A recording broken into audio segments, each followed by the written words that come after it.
शाखा कल्याण यांच्या वतीने राष्ट्रसंत तुकडोजी महाराज यांच्या पावनचरण पादुकांचे स्वागत व पूजन सोहळा कल्याण पूर्व येथील ड प्रभाग क्षेत्र कार्यालयात भक्तिमय वातावरणात संपन्न झाला।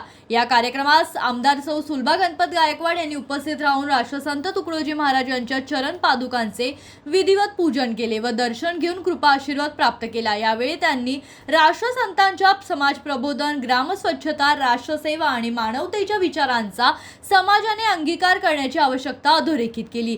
कार्यक्रमात कीर्तनकार निलेश गावंडे यांनी राष्ट्रसंत तुकडोजी महाराज यांच्या जीवनकार्य, अध्यात्म आणि समाज जागृतीचे विशेष मार्गदर्शन केले। पालखी प्रमुख गोपाळ कडू यांनीही महाराजांच्या विचारांचा प्रसार करण्याचे महत्त्व विशद केले। या प्रसंगी कल्याण डोंबिवली महानगरपालिकेचे माजी परिवहन सभापती सुभाष मस्के, ड प्रभागाचे सहाय्यक आयुक्त उमेश यमगर, विभाग प्रमुख जयेश काळन, अधीक्षक गजानन म्हात्रे, मुख्य आरोग्य निरीक्षक विक्रम गायकवाड, खाते प्रमुख मिलिंद दाभोळकर तसेच महानगरपालिकेचे अधिकारी, कर्मचारी आणि मोठ्या संख्येने भाविक उपस्थित होते। भक्तिमय वातावरणात संपन्न झालेल्या सोहळ्यामुळे राष्ट्रसंत तुकडोजी महाराज यांच्या सेवा, संस्कार आणि राष्ट्र निर्मितीच्या विचारांचा संदेश उपस्थितांपर्यंत प्रभावीपणे पोहोचला। दरवर्षी हा कार्यक्रम संपन्न होत असतात। मागच्या वर्षी यमगर साहेब यांनी एक आश्वासन दिलं होतं की पुढच्या वर्षी पालखी सोहळा ज्यावेळेस ते संपन्न होईल त्यावेळेस ही जी प्रेम आपण जी बघता, देशावर प्रेम करणारे राष्ट्रसंत त्यांनी तुम्हा आंबा करता ग्रामगीता अर्पण केली।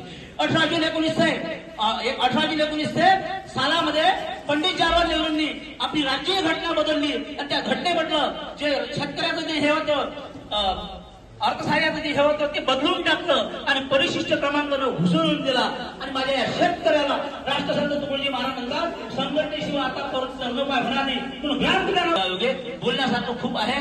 जब किसान होगी देखो भलाई, हा मने खुशिया मनाई, असं राष्ट्रातील असतील जे थोरते देवतुल्य मासेच्या जगातील समस्त देवतुल्य महामानवांना आजच्या दिनी प्रथमता विनम्र अभिवादन।